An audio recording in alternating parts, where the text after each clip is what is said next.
আজ বানাচ্ছি লাউ শাক পোস্ত। এই প্রচন্ড গরমে যেটা দারুণ লাগে খেতে। নমস্কার বন্ধুরা, আমি সুপর্ণা। সুপর্ণার হেসেলে আপনাদের সবাইকে জানাই অনেক অনেক স্বাগত। লাউ শাক পোস্ত বাঙালির ভীষণ পরিচিত একটা রান্না। তবে আজকে আমি কিভাবে রান্না করি সেটাই আপনাদের সঙ্গে শেয়ার করব। সবার প্রথমে একটা কড়াইতে আমি 2 টেবিল চামচ মতন সর্ষের তেল দিয়ে দিলাম। তেলটা খুব ভালো করে গরম হয়ে গেলে এর মধ্যে দিয়ে দেবো 15-16টা বড়ি। এটা চাল কুমড়ো আর বিউলির ডালের বড়ি। বড়িটা আমার বাড়িতেই দেওয়া। বড়িটা খুব ভালো করে ভেজে নিয়ে তুলে আলাদা পাত্রে রেখে দেব। ঠান্ডা তেলে বড়ি দিলে কিন্তু বড়িতে প্রচুর পরিমাণে তেল টেনে নেয়, আর বড়িটা খেতে ভালো লাগে না, তেলের একটা কাঁচা গন্ধ লাগে। তাই তেলটা ভালোভাবে গরম করবার পরই কিন্তু বড়িটাকে কড়াইতে ছাড়তে হবে। এবার এই তেলের মধ্যে আমি দিয়ে দেব 1 চা চামচ 5 ফোড়ন, একটা শুকনো লঙ্কা আর একটা তেজপাতা। খুব ভালো করে নেড়েচেড়ে ফোড়নটাকে একটু ভেজে নেব। এই লাউ শাক পোস্ততে কালো জিরে ফোড়নও কিন্তু ভীষণ ভালো লাগে। ফোড়নটা ভালো করে ভাজা হয়ে গেলে আমি এর মধ্যে দিয়ে দিয়েছি আলু। আমি 4টে ছোট সাইজের আলুকে একদম ছোট ছোট টুকরো করে কেটে নিয়েছি। যেরকম আলু পোস্ত রান্না করি ঠিক সেরকম ছোট ছোট করে। এবার এর মধ্যে দিয়ে দিলাম খুব সামান্য একটু লবণ আর হলুদ গুঁড়ো। আর এই লবণ আর হলুদ গুঁড়ো দিয়েই আলুটাকে প্রথমে একটু ভালোভাবে ভেজে নেব। আলুটা আমার খুব ভালোভাবে ভেজে নেওয়া হয়ে গেছে। এবার আমি এর ভেতরে লাউ ডাঁটাগুলোকে দিয়ে দিচ্ছি। আমি এখানে 1 আঁটি লাউ শাক নিয়েছি। ডাঁটা আর পাতাটাকে কেটে আলাদা রেখেছি। লাউ ডাঁটাটাকেও কিছুক্ষণ ভেজে নেব, তারপর পাতাটাকে অ্যাড করব। এইভাবে লাউ শাকের ডাঁটা ভেজে নিলে খেতে কিন্তু ভীষণই ভালো লাগে। প্রথমেই পাতা অ্যাড করে দিলে পাতার থেকে প্রচুর পরিমাণে জল ছাড়বে, আর লাউ ডাঁটাগুলো ভালো করে ভাজা হবে না। আর এই লাউ ডাঁটা ভাজার সময় আমি এর মধ্যে কিন্তু কোনো লবণ অ্যাড করব না। লবণটা আমি একটু শেষের দিকে দেব। প্রথমেই লবণ দিলে ডাঁটাতে অনেক বেশি লবণ টেনে নেয়, আর এই ডাঁটাটা খাওয়ার সময় নোনতা লাগে, সেটা একেবারেই ভালো লাগে না। গ্যাসের ফ্লেমটাকে মিডিয়ামে রেখে মিনিট 3 সময় ধরে আমি লাউ ডাঁটাটাকেও আলুর সাথে ভেজে নিয়েছি। আর তারপর এর মধ্যে দিয়ে দিলাম লাউ পাতা। লাউ পাতাটা আমি বেশ কিছুক্ষণ জলে ভিজিয়ে রেখেছিলাম, তারপর ভালো করে ধুয়ে নিয়ে কুচি কুচি করে কেটে রেখেছিলাম। এই লাউ পাতা বাটা খেতেও কিন্তু ভীষণ ভালো লাগে।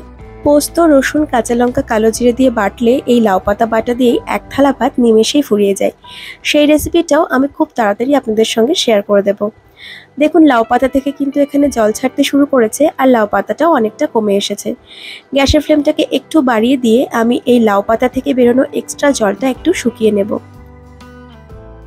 লাউ পাতা থেকে বেরোনো জলটা অনেকটাই টেনে এসেছে। এবার এর মধ্যে দিয়ে দিচ্ছি স্বাদ মতো চিনি। যেহেতু লাউ শাক তাই একটু মিষ্টি মিষ্টি হলে কিন্তু ভালো লাগে। আমি কিন্তু এখনো পর্যন্ত লবণটা অ্যাড করিনি।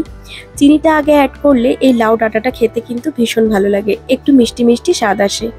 খুব ভালো করে মিশিয়ে নিয়ে চিনিটা গলে যাওয়া পর্যন্ত অপেক্ষা করব। তারপর এর মধ্যে দিয়ে দেব পরিমাণ মতো জল। এই জলে যেহেতু ডাঁটা, লাউ শাক এবং আলুটা সেদ্ধ হবে, তাই একটু জলটা বেশি দিতে হবে। মোটামুটি শাকটা ডুবে যায় এরকম জল দিতে হবে। আর তারপর খুব ভালো করে নেড়েচেড়ে একবার মিশিয়ে নিতে হবে, যাতে ঝোলটা তাড়াতাড়ি ফুটে ওঠে। সেজন্য আমি এখানে গ্যাসের ফ্লেমটাকে একটু হাইতে করে দিয়েছি। এবার আমি এর মধ্যে দিয়ে দেব আগে থেকে ভেজে রাখা ডালের বড়ি, আর তারপর আরও একবার একটু নেড়েচেড়ে মিশিয়ে নেব। এইভাবে লাউ শাক পোস্ত রান্না করলে কিন্তু খেতে ভীষণই ভালো লাগে। আর যেহেতু পোস্ত শরীর ঠান্ডা রাখে, তাই এই প্রচণ্ড গরমের দিনেও আপনারা নির্দ্বিধায় এই লাউ শাক পোস্তটা বানিয়ে খেতে পারবেন। জল অ্যাড করার পর মিনিট 2 ফুটিয়ে নিয়ে এবার আমি এর মধ্যে দিয়ে দিচ্ছি স্বাদ মতো লবণ আর 2টো ফাটিয়ে নেওয়া কাঁচা লঙ্কা। আপনারা আপনাদের টেস্ট অনুযায়ী কাঁচা লঙ্কাটাকে ব্যবহার করবেন। যদিও লাউ শাক পোস্ততে খুব একটা বেশি ঝাল আমার ভালো লাগে না। অনেক সময় দেখা যায় ঝোলের তুলনায় লাউ ডাঁটাগুলো অনেক বেশি নোনতা লাগে। এইভাবে শেষের দিকে লবণ দিলে কিন্তু ডাঁটাগুলো একটুও নোনতা লাগবে না। আশা করছি আমার এই ছোট্ট টিপসটা আমার নতুন রাঁধুনি বন্ধুদের অনেক কাজে দেবে। লাউ শাকটাকে আমি ঢাকা দিয়ে দিচ্ছি, আর এইভাবেই ঢাকা দিয়ে 6 থেকে 7 মিনিট মতন লাউ শাকটাকে রান্না করে নেব। আর ততক্ষণে লাউ শাকে দেওয়ার জন্য পোস্তটাকে আমি বেটে নেব। এখানে একটা মিক্সার গ্রাইন্ডারের জারে আমি নিয়ে নিচ্ছি 4 টেবিল চামচ মতন পোস্ত। পোস্ত ভেজানোর ঝামেলা ছাড়াই কিন্তু খুব সহজেই পোস্ত বাটা যায় মিক্সার গ্রাইন্ডারে। প্রথমে পোস্তটাকে একটু শুকনো এভাবেই গুঁড়িয়ে নিতে হবে, অর্থাৎ গুঁড়ো করে নিতে হবে।